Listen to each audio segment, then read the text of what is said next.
Ouh là là là là là là. J'ai beaucoup à vous raconter sur mes vols, en particulier mon vol retour avec Discover Airlines. Alors on ne perd pas de temps et je vous fais un retour d'expérience de mes vols avec cette compagnie.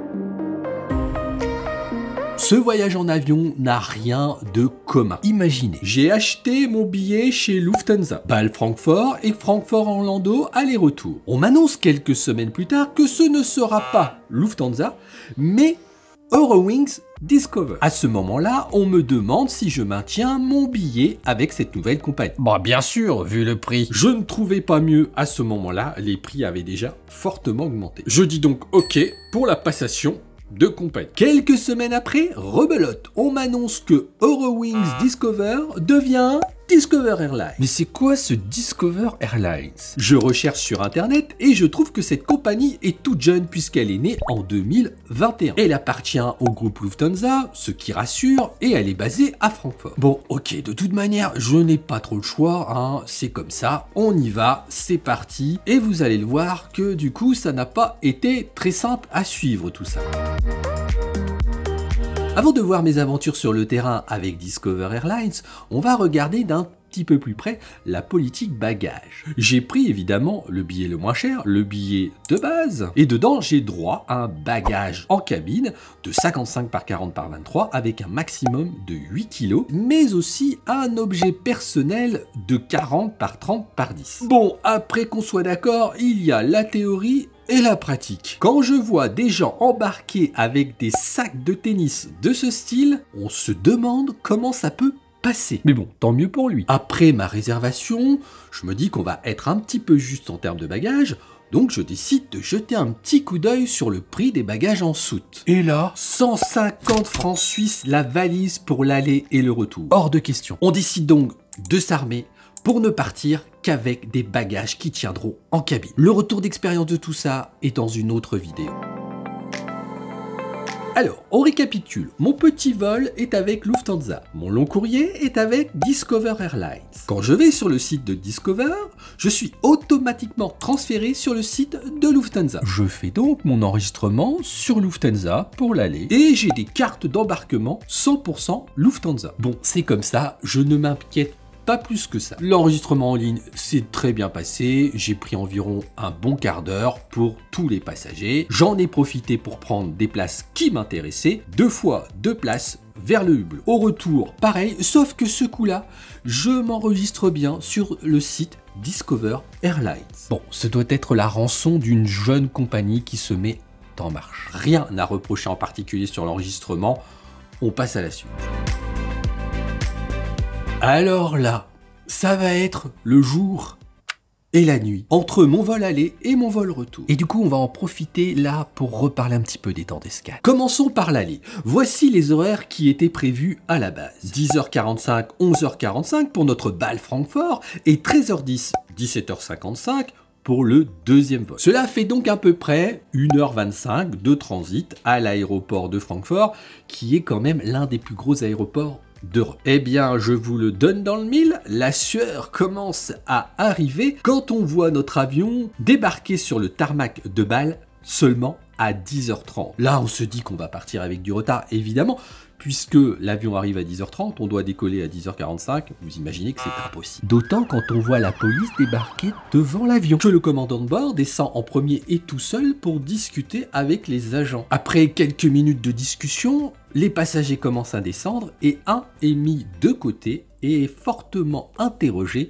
par la douane, je pense, et la police. Bilan, chapeau personnel, parce que malgré ce retard annoncé, eh bien, on décollera qu'avec 15 minutes de retard sur l'heure. Bon, avec tout ça, le temps d'escale est réduit, alors on ne traîne pas à l'aéroport de Francfort. Et autre bizarrerie dans l'histoire, je trouve, c'est que nous sommes quand même dans l'aéroport de base de Discover Airlines, comme je l'ai dit, mais on a le droit à une porte loin du terminal de Lufthansa. Et surtout, ce qui m'a surpris, c'est que nous n'avons pas le droit à une passerelle pour embarquer dans l'avion. On se tape un bus pour se rendre sur le tarmac. C'est bien la première fois que je monte dans un long courrier directement sur le tarmac. Emmener près de 300 personnes par bus pour prendre l'avion, vous doutez bien que ça prend du temps et qu'en termes d'horaire, eh bien on prend du retard. Et autre bizarrerie, autre surprise, souvenez-vous, j'ai réservé chez Lufthansa, on m'a dit que je volerais avec Discover Airlines, eh bien c'est un avion Eurowings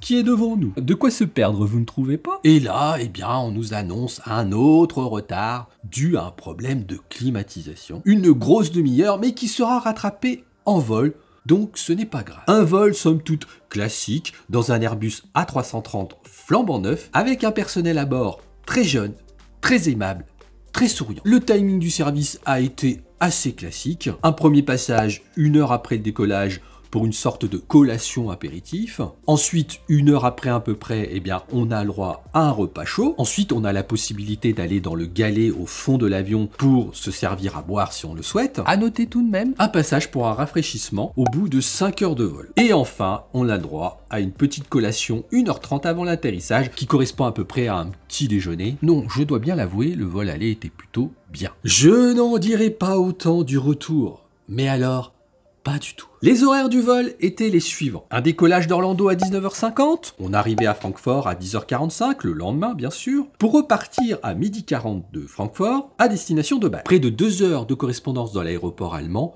on est large, on est bien, on est serein. Oui, mais non. À 17h46, très précisément le jour du départ, autant dire qu'on est déjà à l'aéroport, on apprend que le vol décollera finalement à 20h15. Bon, c'est pas grave, on ne perd que 25 minutes. Oui, sauf que ces 25 minutes vont se transformer en 1h30. Et là, le stress arrive. Aucune info sur notre correspondance avant le décollage. Vont-ils nous attendre? Vont-ils nous décaler sur un vol du soir qui entraînera au moins 5 heures d'attente à l'aéroport de Francfort? On décolle sans le savoir. L'avion, toujours un A330, est beaucoup moins récent que celui de l'aller. On devra attendre plus d'1 heure pour avoir accès au programme de divertissement de l'avion.